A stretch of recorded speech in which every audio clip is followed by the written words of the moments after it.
আওয়ামী লীগ এখন মাঠে নাই, বিএনপি এখন মাঠে আছে, তখন 100 ভাগ মাঠ কি তাদেরই তাহলে? এবারে ভোটের আসলে একটা পুরোটাই উলটপালট হয়ে গেছে। আপনি গত 3টার এই ত্রুটিপূর্ণ নির্বাচনটা যদি বাদ দেন, আসলে ভোট এই 3টা নির্বাচন তো আসলে জমেনি, 14, 18 এবং 24।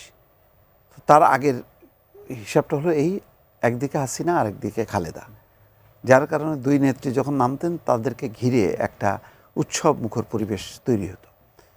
কিন্তু দুর্ভাগ্যজনকভাবে 2008-এও এটা যথেষ্ট স্থিমিত ছিল, তারপরেও মোটামুটি একটা অবস্থা ছিল। কিন্তু 14, 18 আর 24 তো 3টা নির্বাচন নেই।